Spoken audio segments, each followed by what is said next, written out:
Hi, I'm Lou with another episode of My Car Story, and today we're at the greatest muscle car show in the world, the Muscle Car and Corvette National in Rosemont, Illinois. It's in November. Come on out. You'll see some amazing cars. Paul, what's your last name? Paul Kilker. Kilker. Paul, you have a car. We're all familiar with GTOs if you're in the muscle car era. And this GTO, though, looks quite unique. Tell us what the color is on this one. Well, it's a really rare 65 color. It's called Iris Mist Metallic. A lot of people confuse it with Irish Mist. There's no such color, so okay. Iris Mist. It's the same color as what Chevrolet had called Evening Orchid.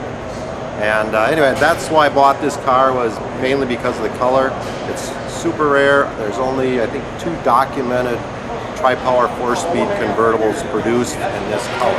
So you have one of 2. I have one of 2, correct? Let's take a look at your featured car. So with that, come on, right back next to me.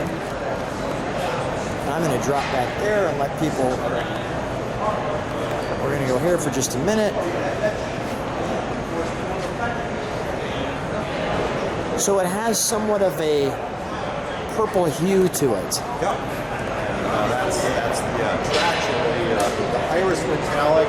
It's a light lavender in color. Light lavender, very nice. Best way to describe it.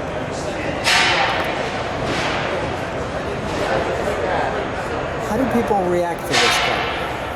There you go. I remember seeing a car like this way back in the day, and boy does it bring back memories. So it's an unforgettable color. It is an unforgettable color. I mean, I walked by your car twice, and the second time I said, I think we've got to video this car, because it's just so unique. It just really, the color, the grills, the stacked headlights, all of that just accentuates what Pontiac got right in 1965. So was the color in 66? Was nope. the color in 60? 1 year only. Yep. Now, here's an interesting fact. How many of these GTOs in this color do you have? Well, I have 3 of them. One's a hard top, and the other one's a convertible, but it's only a 4-barrel 3-speed convertible. So this is the big daddy. This is the big guy, yep. Tri-power 4-speed. Okay, this is the big daddy. I've never seen the color. I can't recall it if I have, and you have 3 of them. That's just great. What drew you to this color? Pardon? What drew you to this color? I mean, you just like the light. You called it lavender, or? Well, the rarity of the color is what drew me to it, and I guess that's really the main thing. Is Go ahead. The rarity of the color. Rarity of the color.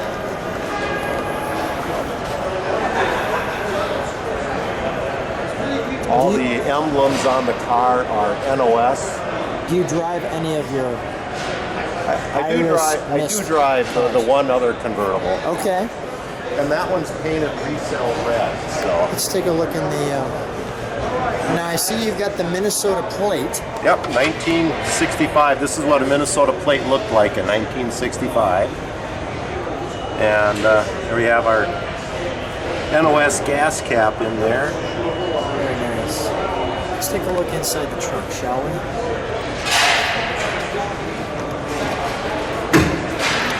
Well, that sounds wonderful. Oh, it's a tune in here. How did you get it to fit that well? Well, started out with a good car, and then a great restoration shop to do all the final fine details to panel alignment and make it better than new.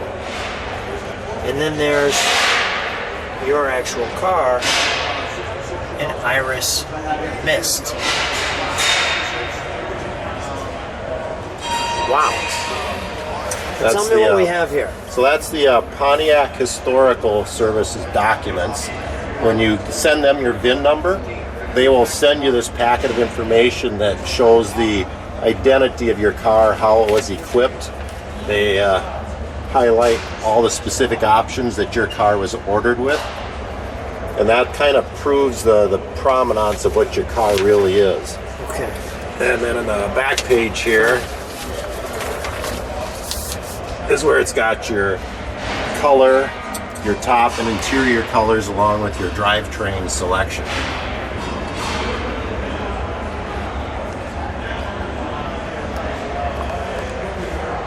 We've got the numbering on the wheel. It's like the production number, Yep. So they can tie that to the specific car it belongs to. How do you find all these details? I Well, mean, like that. I've been in the hobby since 1984, Okay. and so taking apart a lot of original cars, you kind of get a feel for just how the factory did things. It's not always how you and I would do them, but how the factory did them. And then do it the way the factory And do it the way the factory did it, and maybe do it a little better. So, I got you. I'm curious, what do the ladies think when they see this car? well, personally, I think the reason that the tri-power 4-speed convertible is so rare is because it was a lady's color back in the day. Yeah. It was probably the doctor's wife, the dentist's wife, the professional person whose wife wanted a GTO, and most of those cars were probably produced with a 4-barrel and either an automatic transmission on the floor, maybe even an automatic on the column. So I think very few of them were produced with the 4-speed and the tri-power. Let's go to the interior, shall we? Let's close this, please. I want to listen to that close. That's solid. That's solid. May I? Sure.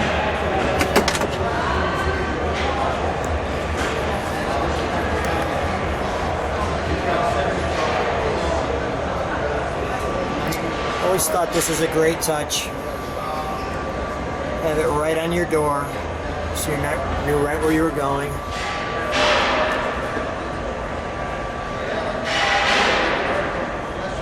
You should really see those instruments. Give me just a second. I do want to see those, but let me just show. I want to see anything you want to show me.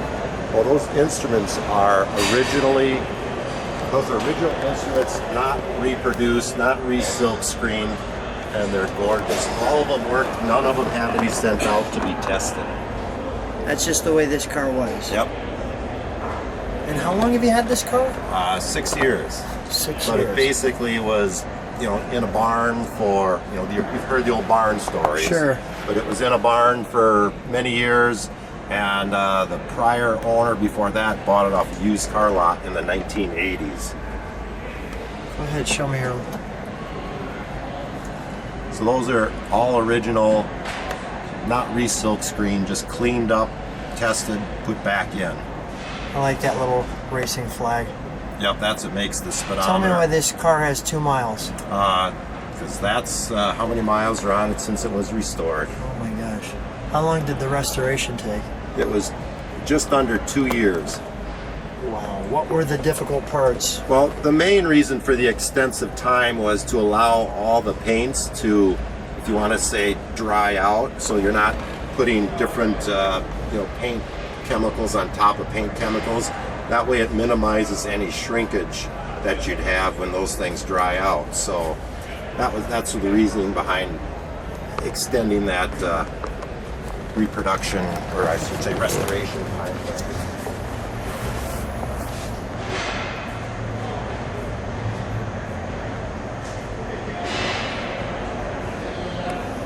Here's your top.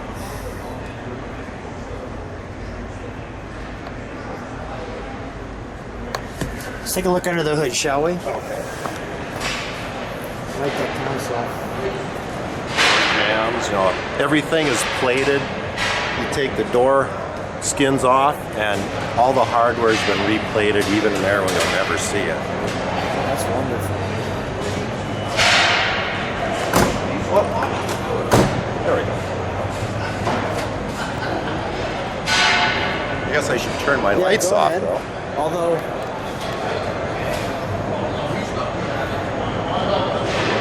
nice.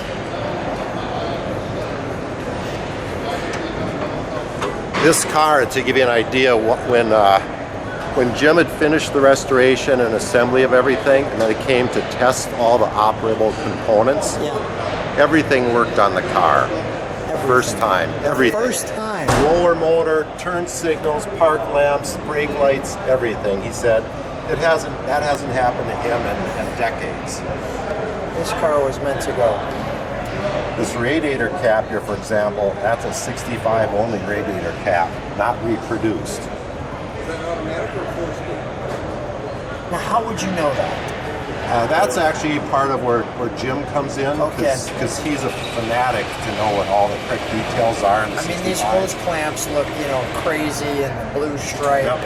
It's actually a new old stock upper and lower radiator hose, and you can tell by looking at the grain on the hose. All the reproductions today don't have this heavy texture grain. Like a snake. Yep. And the radiator itself, the original radiator, I don't know if you'll be able to see, but on this side here, you've got the TT with... Attention on the show floor. D&M Corvette, you have a GMC Safari minivan that must be moved. DM Corvette, you must move the GMC Safari minivan now. So you have the PIC code on the radiator, plus the radiator part number tag is still in place on the upper radiator tank. Little details like this here, that's a non-reproduced plug that goes in the back of an alternator. This is an original part too. This bolt here, you see the bolt head's got kind of a castle head on it. That's not reproduced, that's original battery hold down bolt. This windshield washer hose clip, that's not reproduced, it's an original clip that's been replated. This little junction here that holds the wiper hoses together, it's got kind of an olive green color. Again, that's an original piece as well. The car is just loaded with all original details that really make it special. Wow. Let's fire it up, shall we? Okay.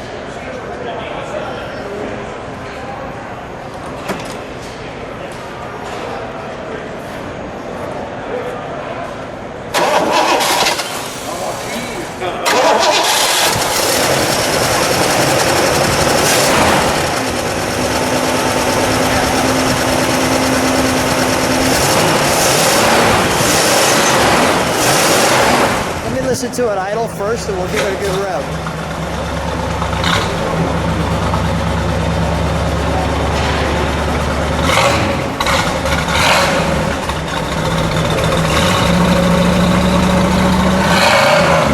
Paul, do you have it? Paul, do you have it in reverse?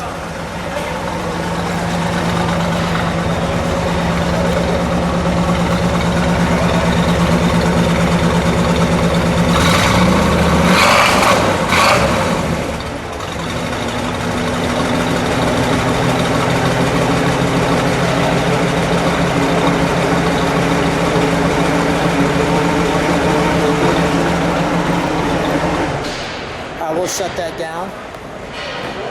It sounded great. What a wonderful loping little can it has, doesn't it? Yep, built to stock specifications. Which is great. Paul, what an amazing car. Thanks for having such an amazing dedication to making your GTO the best it can be. Thanks for, I hope for people who watch on the channel, subscribe to the channel, hit the bell. Thanks for being on my car story. Well, appreciate it. And if you can see the underside of the car, it's every bit as cool as the top side. So all the suspension details, drive shaft. I'm gonna try.